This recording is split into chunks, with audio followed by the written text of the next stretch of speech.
Saudara-saudari, Injil kita pada hari ini diambil dari Injil Matius bab 14 ayat 13 sampai 21.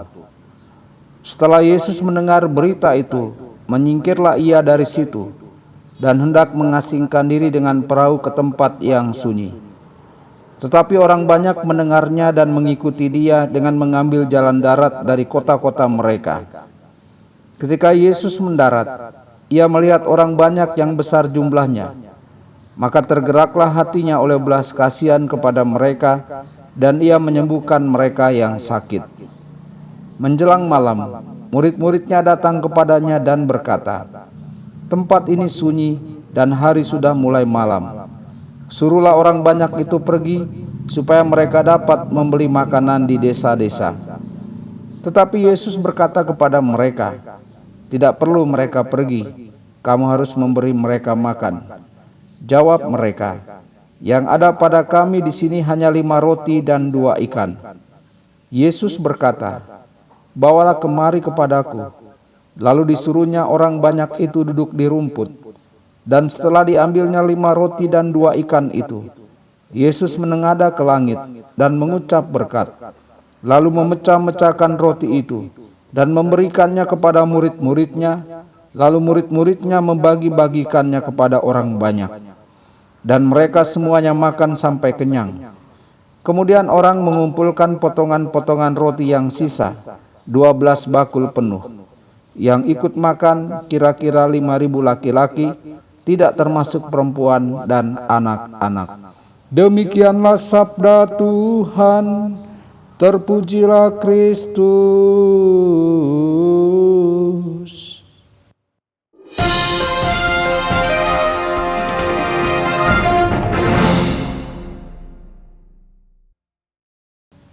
Saudara dan saudari terkasih dimanapun Anda berada, jumpa lagi dengan saya Romo Tedens dalam saluran Warta Kabar Sukacita. Semoga Anda semua dimanapun berada senantiasa dalam keadaan sehat dan bahagia.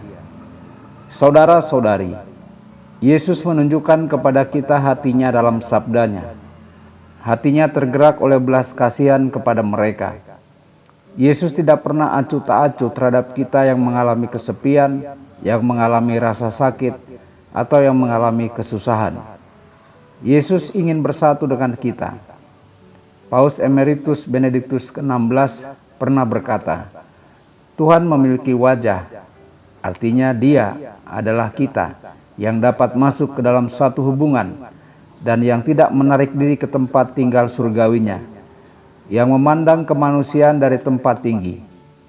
Allah memang di atas segalanya, tetapi Dia berbicara kepada kita. Dia mendengarkan kita, Dia melihat kita, Dia berbicara kepada kita, Dia membuat perjanjian, dan Dia sanggup untuk mengasihi." Saudara-saudari, para murid khawatir karena mereka sangat sadar akan keterbatasan mereka sendiri untuk memberi makan kepada 5.000 orang. Jadi mereka meminta Yesus untuk membubarkan orang banyak itu. Tetapi bagi Yesus, hal ini adalah kesempatan untuk mengajar para muridnya dan kita untuk tidak mengandalkan sumber daya kita sendiri, tetapi mengandalkan kasih karunia Allah dan kasih-Nya jika kita ingin menghasilkan buah. Mereka tidak perlu pergi, beri mereka makan. Mazmur bab 127 ayat 2 mengatakan, "Sia-sialah kamu bangun pagi-pagi dan duduk-duduk sampai jauh malam, dan makan roti yang diperoleh dengan susah payah, sebab Ia memberikannya kepada yang dicintainya pada waktu tidur." Saudara-saudari, banyaknya sisa roti menunjukkan kebesaran hati Yesus dan kemurahan hati-Nya. Yesus selalu cenderung memberi kita sebanyak yang kita butuhkan, bahkan sampai melimpah. Namun demikian, Santo Paulus membuka cakrawala kita ketika dia mengatakan, "Apa yang tidak pernah dilihat oleh mata dan tidak pernah didengar oleh telinga, dan yang tidak pernah timbul di dalam hati manusia, semua yang disediakan Allah untuk mereka yang mengasihi Dia." 12 keranjang bakul adalah tanda bahwa Tuhan telah mempersiapkan bagi kita sesuatu yang lebih baik dari yang dapat kita harapkan. Saudara-saudari, Bukankah ini motivasi untuk mengikuti Yesus dalam iman? Janganlah kita jemu-jemu berbuat baik.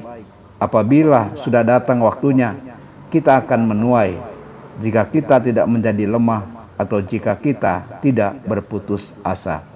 Tuhan Yesus memberkati dan menyertai Anda semua. Sabda Allah adalah kebenaran. Sabda Allah adalah kehidupan. Mari kita mencintainya, mari kita menghayatinya.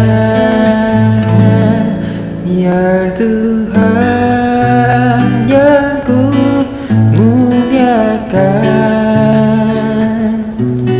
sabdamu angkat resahku.